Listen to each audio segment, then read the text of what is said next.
pure spirit of light. The light within you, we speak to that often. The light within you is reality. The light within you has no resemblance at all to the world view. It becomes one of those elements of healing, learning that if you would ask the Holy Spirit, what's in my way? The answer would be everything that you've known. Now that seems almost cruel, but it's the opposite. It is generous and kind because it is actually everything that you know that is the cause of pain. It's the cause of fear. So it is with happiness to be able to shed all of the known of the past. The only thing that keeps hooking is seek and do not find. Always having the hope or the keep your fingers crossed that it will turn out okay. Seek but do not find. What the ego likes to do is to have everyone on the edge of this seat saying, I think I almost got it this time. I'm really close. I almost get this. And then it kind of, but it was, I think I can hold on to everything that I know and keep finding the truth. But at some point within the journey, what you've known has to be let go because it has no relationship to the beauty and perfection of the light that you are. There's a beautiful teaching that's very universal that says, you settle for so little. You settle for a small life. You settle. Now, that within the world doesn't mean what you might think of as small life. It isn't about the grandiosity of the outside world and its flamboyance and largeness. It isn't about that. It's about the largeness within you, the massive light that you truly are, the heart that is the heart of God. That's what you're trading for. From the fear of the world.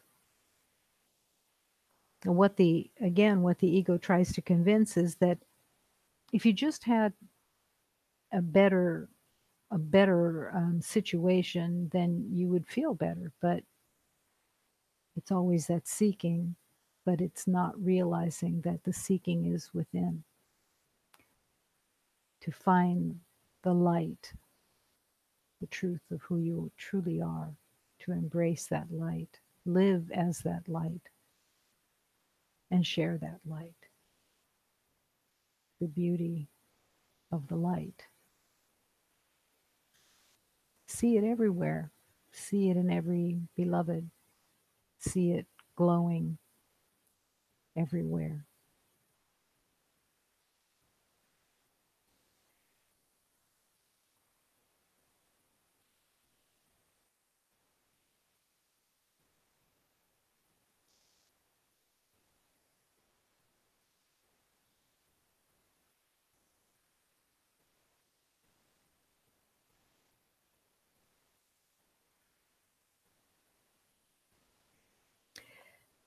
The rose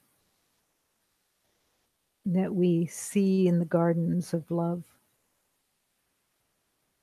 the rose is a symbol of the perfection within. Just a symbol, because your perfection is so beyond anything that you can imagine. But the rose holds humility and yet perfection at the same time. The rose calls you through the perfume. And any time that you have a visitation from the Divine Mother, you can always smell the roses in that purity.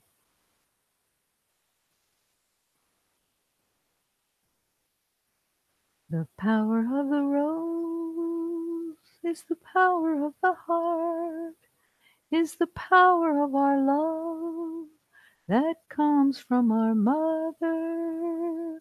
The power of the rose, of the heart of each of us, on the breast of all of us, to love one another. In the heart of each of us, there is one rose to love our brothers and our sisters. Brothers and sisters, let's join our hands. Let's open our rose. Let's love one another.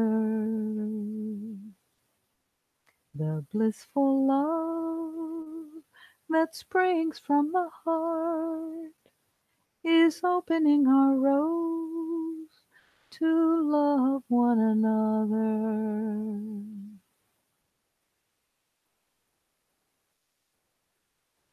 Loving one another, it's essential. It's essential because everyone is you. It's essential because until we love the reflection, we don't know love.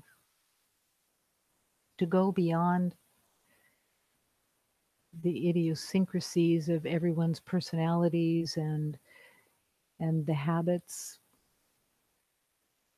that's what needs to go into the bonfire of love. All the perceptions of habits and personalities, and truly want to come into the union of the heart where you truly live and where everyone is joined in perfection.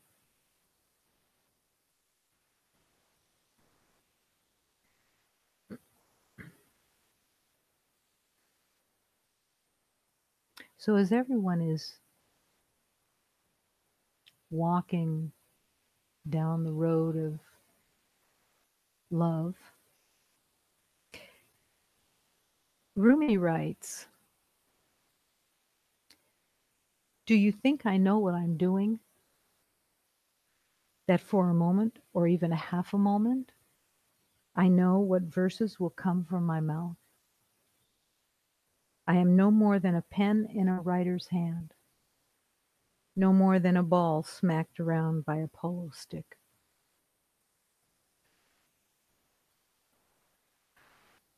In this offering, do you think I know what I'm doing?"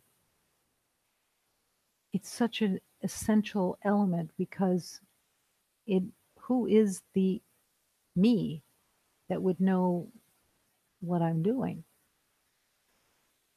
Everything that comes is the purity of God's love. There isn't anywhere in your reality that has any limitation, any difficulty, any differences. Doesn't exist. So when Rumi says, "Do you think I know what I'm doing?" Be heartened. I'm saying the same thing. Do you think I know what I'm doing? No. because there is nothing to know. Love comes in the moment and shows you what is needed, and then the next moment. Everything is perfect, but nobody knows what they're doing. And the idea that in the world, what is done by the ego is to protect the doer, protect the knowing of the doer, as if it's the reality of who you are. And it isn't. It isn't at all. I am no more than a pen in the writer's hand. Why is this important? To be no more than a pen in the writer's hand, or no more than a ball smacked around by a polo stick. Everything in the universe is in divine equality. What the ego has done with equality is throw it under a bridge someplace. And the idea that there are different hierarchies, different ideals of what animals are better, what animals are less, what anything that has to do with differences is totally fabricated. Every every beloved that is born into the body of an animal, what we consider to be animals, is the light of God. They're just in another experience in the moment, but they are the light of God. Forever, forever, they are the Spirit of God. They will change bodies just as everyone that's in a human body will change bodies. Sometimes for another human body, sometimes there's another lesson to learn. But the Spirit stays the same. The Spirit of God is what you are. And discovering that divine Spirit is discovering it for everyone. For everyone. Because it is the truth of everyone, and it's all the return home. You can see the truth in your eyes. For ages you have come and gone, courting this delusion. For ages you have run from the pain and forfeited the ecstasy. So come, return to the root of your own soul, your spirit. Although you appear in earthly form, your essence is pure consciousness. You are a fearless guardian of divine light. So come, return to the root of your spirit. When you lose all sense of self, the bonds of 1,000 chains will vanish. Lose yourself completely. Return to the root of your own soul. You were created by the light of God, but you turned your sight to the empty show of this world. Alas, how can you be satisfied with so little? So come, return to the root of your own soul. Why are you so enchanted by this world when a mine of gold lies within you? Open your eyes and come and return to the root of your own soul. You are a ruby encased in granite. How long will you deceive us with this outer show? Oh, beloved, we can see the truth in your eyes, so come, return to the root of your own soul. Soul of all souls, spirit of all life, you are that. Seen and unseen, moving and unmoving, you are that. What else could you be? You are that.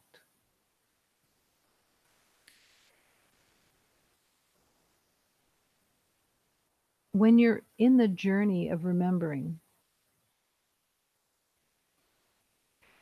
there's a place of the personal that can get very entrapped. So if you're reading a teaching, and the teaching says, "For ages you have come and gone courting this illusion, and you have run from the pain and forfeited the ecstasy." These type of teachings are meant to pull you out of the trance, to really question, what does that mean to me? What is it for? For ages you have come and gone. Accepting that you have lived many, many lifetimes in all different kinds of circumstances based on your beliefs. That's all it's based on, is the beliefs that we carry. But for ages you have run from pain and forfeited the ecstasy. How can that be that you run from pain and forfeit the ecstasy? When you run from pain, when you run from fear, you're saying it's real. You're running from something that you have made real in that moment because you're running from it. And while you're running from the pain, the illusion of pain, you live in that illusion. And then you have to forfeit the ecstasy that is beyond the fear and the pain. It's beyond the fear and the pain, meaning we turn toward the pain and say, I'm not accepting this as reality. I'm not accepting this as true. There is nothing to fear. And I must stand in that truth. And when you stand in the truth of denying the pain, denying the fear, you're passing through it. You're not scared of it. You're passing through it. It has no possibility of grabbing you when you are saying no to it. You're the decider. You are the ruler of the kingdom. And when you decide that you refuse the pain, then you are saying yes to the ecstasy. But you're not running from the pain. You're not running from the fear. You're calling it out for what it is. It has no power except the power that you might give it. Return to the root of your soul, of your spirit. This is how you return to the root of your spirit, is by denying the lies and accepting the truth.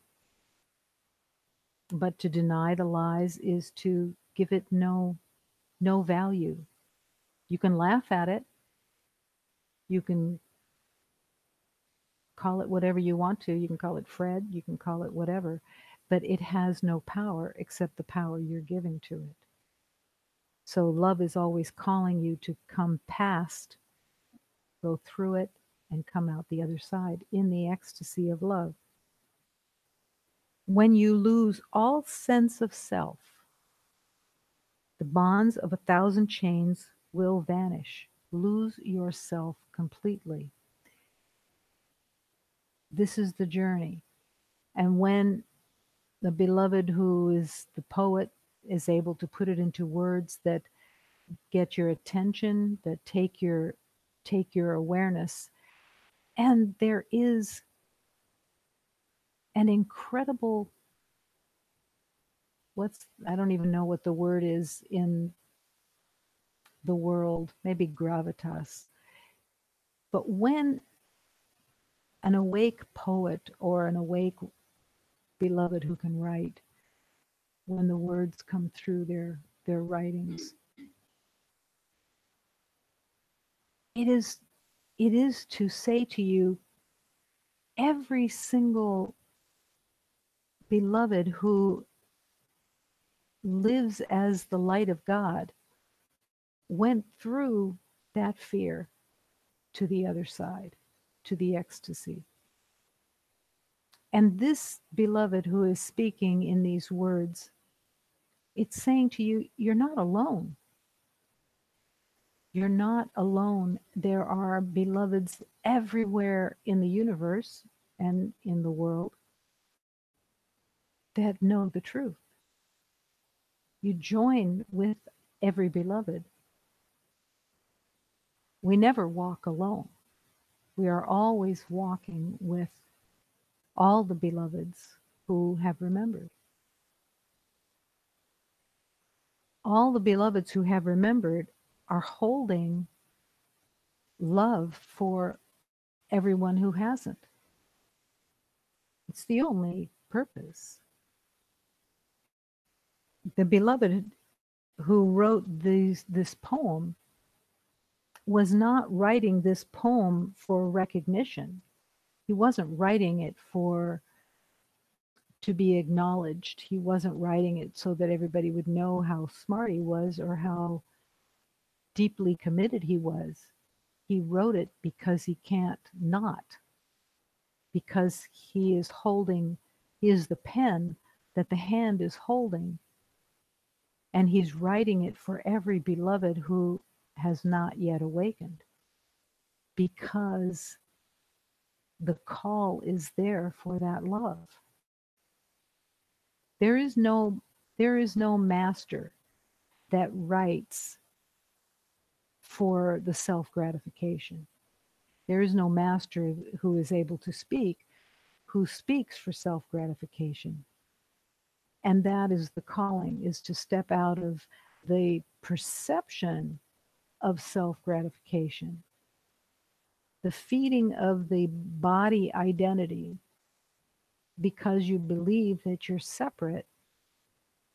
Everything gets put into the body focus.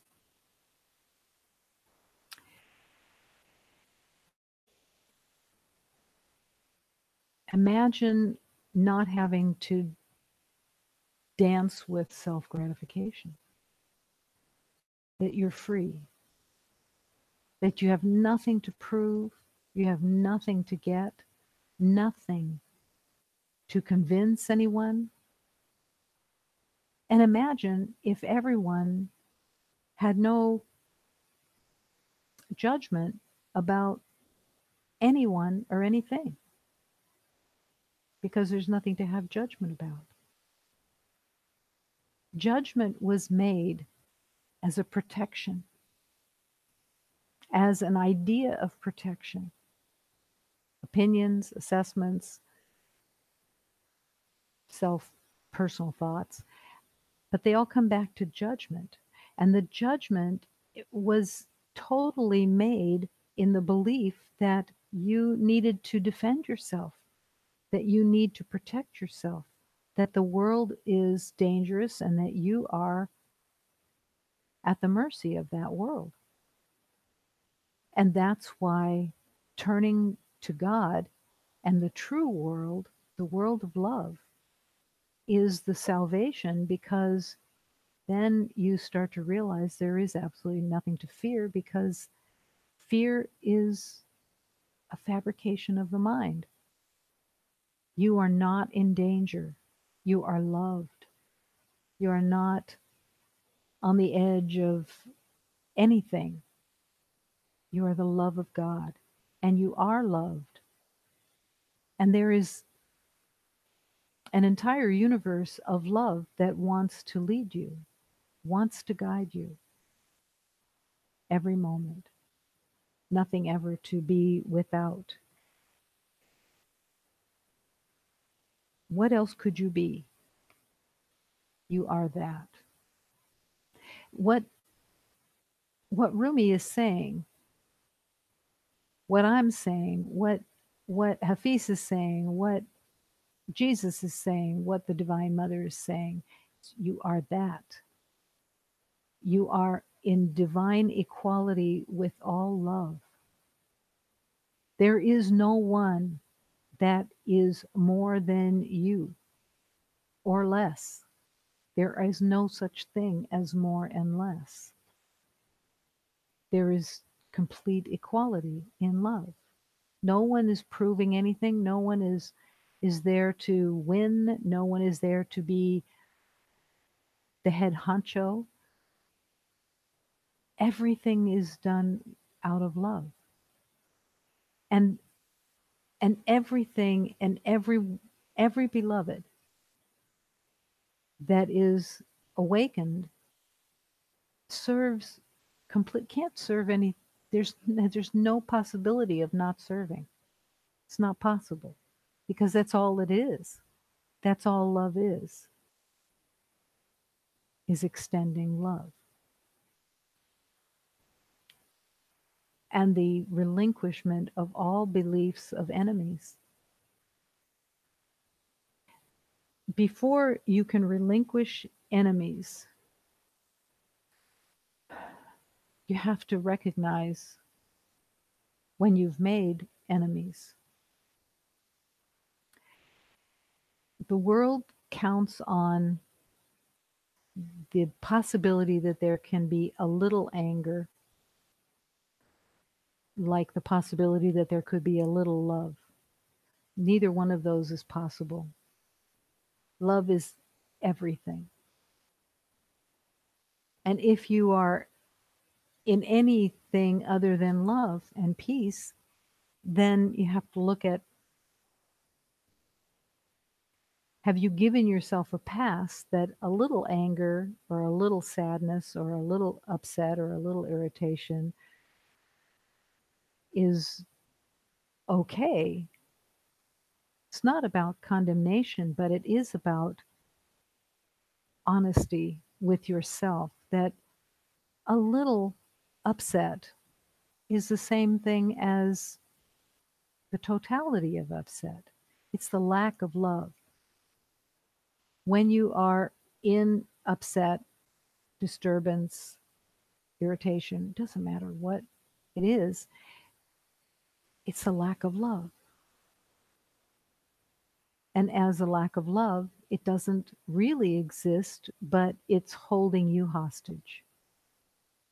And you're holding the key because letting go of it is essential. I can't be a little upset. Without love, it's all upset. Even if you've learned to control the upset to seem normal, it's still a lack of love. And it's not the truth of you. It doesn't exist. It's made up. Wouldn't it be pretty wonderful that if somebody is irritated, that everybody laughs? Not at them, but at the realization that it's not possible. Your irritation is made up. Now, nobody's going to go to that place and make that a joke, but it's inwardly a joke. How many times have you had an irritation or an upset and it, it takes over? It's all you're thinking about. It's all you go to bed with. It's all you wake up with. Whatever it is. And it's the mind that is holding on to something as if it's going to protect you when it has no possibility of being a protector, and there's nothing to be protected from. There's no reality in upset. There's no reality in grievances. There's no reality in irritation. That's the good news. That's not the bad news. The good news is it's not real. When we're in it, when I used to be in it all the time, it seemed awfully real, of course. And it took prayer and determination to refuse it because I was promised it wasn't true. I was promised. I was promised by Rumi. I was promised by Hafiz. I was promised by Jesus. I was promised by the Blessed Mother. Did they come down and say, hello, I'm promising you? Sometimes. But most of the time, it was through their offerings that were written, that came in every kind of different way from all different kinds of paths, but they were all the same truths. Lies are lies. Illusion are lies, period. They don't become something else when they mature. The intelligence of a person has no bearing on their divineness. Their talent has nothing to do with their divineness.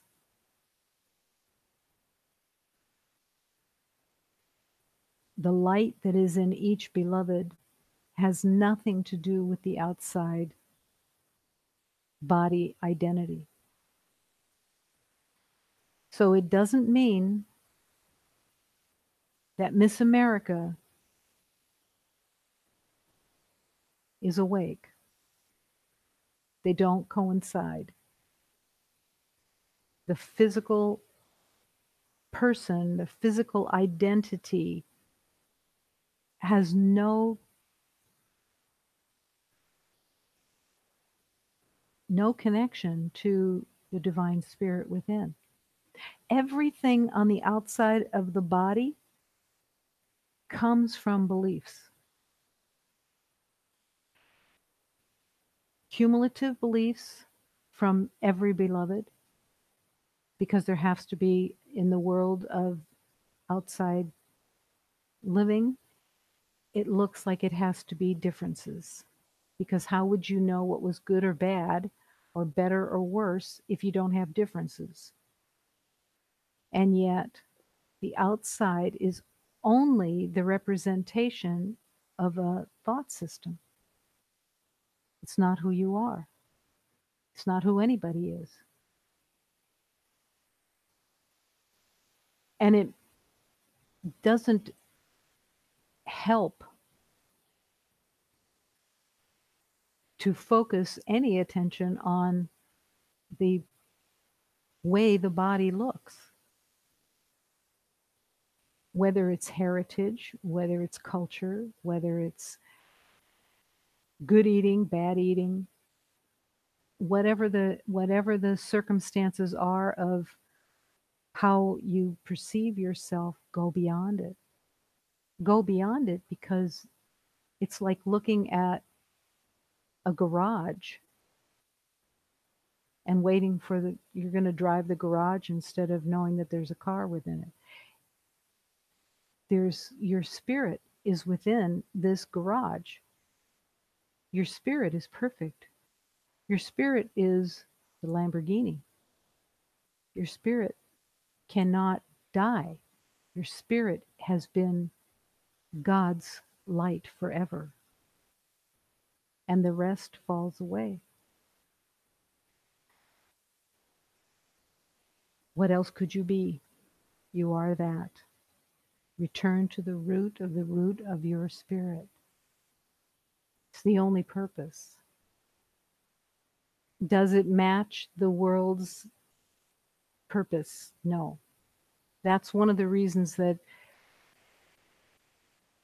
Rumi said, let me tell you, I don't know what I'm doing. Because there's nothing to know. There's just this moment, all love, all perfection, has no past, no future, just this moment, all equality, only love.